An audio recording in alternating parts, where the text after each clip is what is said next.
Made it. Portapedal Bike, Phoenix. It's 107 out. God, this place sucks. All right, well, it's 112 degrees in Phoenix right now, and I want to die. How does anyone live here? This is the worst place in the United States. I'm convinced. 111 degrees? Phoenix can't really be that hot, can it? This city should not exist. It is a monument to man's arrogance. Okay, rant over. Got the bike back, as you can see. Got some work done on it. Got the rear rack taken off. Got the chain ring changed out.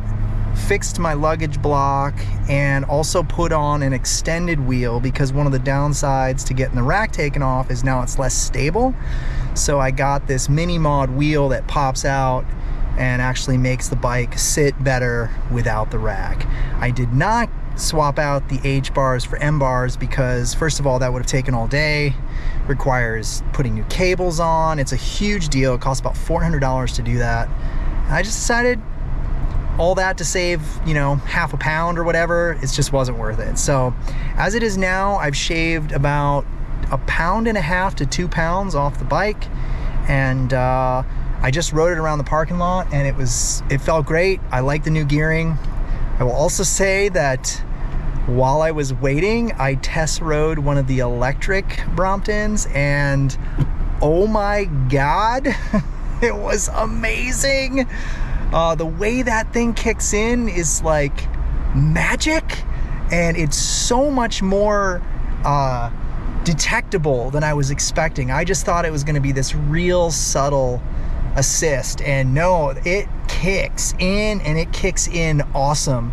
And I was only on the second power setting, not even the highest. So boy, it is pretty slick. I also played around with one of the new P line Bromptons, and they are so light.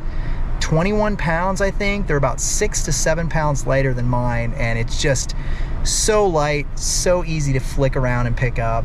And they even said they're getting in one of the titanium bikes, which is like 17 or something, 16 pounds.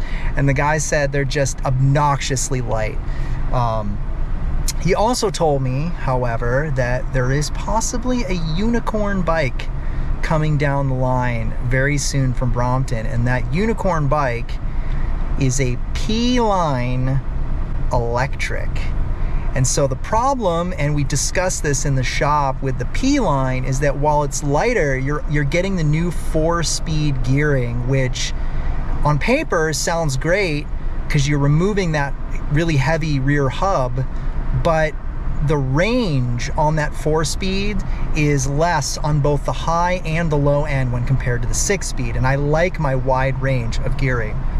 However, with the electric, you can make up for that lack of gearing quite easily because you have the electric assist. So basically what he was saying was the 4-speed is easily corrected by getting the electric. So a P-line electric, you'd have all the benefits of the lightweight P model with all the benefits of the electric. So it's still gonna be a little bit heavier than a standard P-line, obviously, because it's the electric. But man, I think that would be absolutely ridiculously cool. There is, however, a very obvious downside to buying a P-line electric. And as you can imagine, it's the price. So my Brompton cost something like $1,800, I think. With tax and everything, it was close to $2,000. The new P-line standard is $2,800 is what the owner just told me, and a standard electric is like $38. So a P-line electric, it's probably going to be somewhere in the $4s. I mean, $4,000+ for a bicycle. I would be terrified to leave it anywhere because it's going to get stolen. I mean, I could buy a motorcycle for that price. I mean, heck, the Trail 125 was about that price. So, you know, if I was made of money, money, I would definitely consider one of those, but I certainly can't afford or justify that sort of cost right now. So, it's gonna be me and the orange Brahmi for a while, and I'm actually pretty content, I think, with how it's set up now. Maybe I could justify the $300-400 to swap out the bars, but honestly, probably not. Probably not going to happen, just because I have better ways to spend $300 or $400 or whatever it was. So anyway, it's now 113 on the temperature sensor. So I'm going to start driving my long 2+ hours back to Flagstaff. So I'll give a better update when I get there. All right, back at home in the garage with a giant bag of parts. So as you can see in this bag, my rear rack is in there, as well as 2 of the easy wheels, in addition to my old chain ring, which is in there, the -12% gearing. So at first glance, you might not notice any changes, but if you examine it a little closer, you'll realize that I no longer have the rear rack on the bike, and I simply have a basic fender with the tiny little wheel up front and the 2 wheels in the back. In addition, there's a brand new chain on the bike, which you can see nice and shiny. I had to get a new chain because the chain ring is a different size, and so the chain would not fit. So the chain ring on here is back to the standard ratio, the standard gearing, and otherwise the bike is essentially unchanged. 2 other minor adjustments that I did have made on the bike. My front luggage block, I had stripped the front screw, and so they actually used a larger screw and simply re-screwed it, and now it's much more stable, and I don't need to buy a new luggage block, which is fantastic. Back here is probably the most important accessory I had installed. You may notice that the back wheels are split very far apart. So what I did in this case was I had them install a mod called the Mini Mod Wheel Extender. And the reason I did that is because now that I only have 3 wheels on the bike when it's in the standing parked position like this, it makes it very unstable, right? It's very wobbly now. But with this extender wheel, it's much more stable than it would be. And let me show you what I mean. If I go ahead and I put this wheel back in, now you can see it's really wobbly. It's also a lot harder to push around. However, with that out, gives it a much more stable platform, and I can wheel it around much easier. So all that was simply because I had the rear rack removed, and it really doesn't add any significant weight, few ounces maybe. But according to Al at the store, the owner, the combined weight of all of this, which I'm holding in my hand, is 1.7 pounds. That's what he said. So I went from a 27.5 pound Brompton to a 26 pound Brompton, which is still heavy.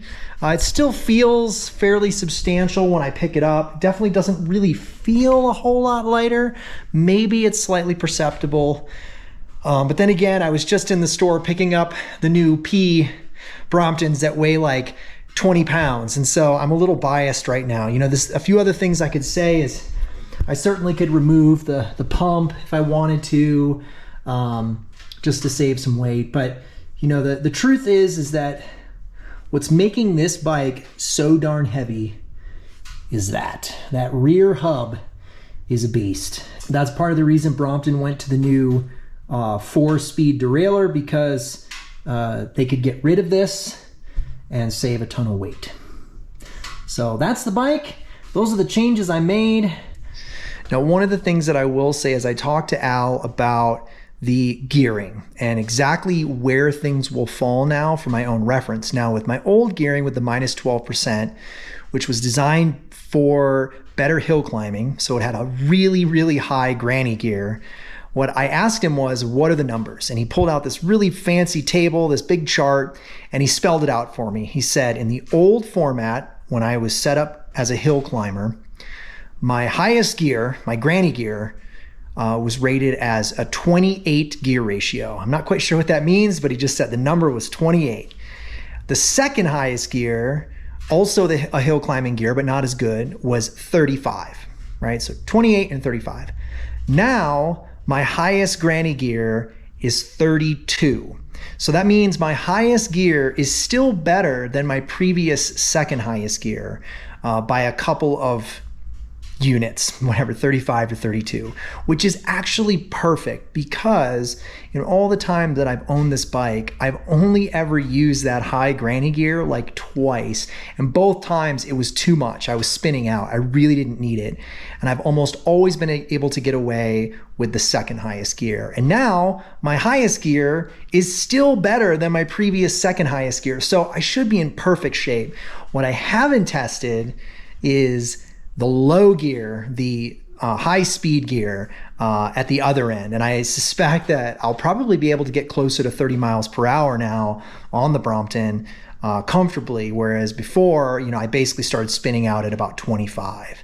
So that'll be the next test, but I'm really happy. I think I finally got the Brompton where I like it. And the best part is I still have all the parts. If I wanted to go back and put the rack back on, or I decided, I want to go back to the granny gear, I can do that. The other thing that I have on order from the shop is I am going to put on one of the Brompton lights on the front fender. It's a tiny little bracket, weighs nothing, that clips right into the brake here. And then it's just a small 500 lumen rechargeable Brompton light that sits down on the fender and sort of projects light out low. So that will be the only other accessory that I put on here. And then basically this will be my bike until I decide at some point to get one of the new electrics, which I'm pretty sure will eventually happen when I have that sort of disposable income. So that was my day driving down to the hell that is Phoenix. And now I'm back here in Flagstaff where it's probably 78 degrees and lovely. So I am sure spoiled living here. All right, guys, that's it. Take care, be safe, and I'll see you in the next video.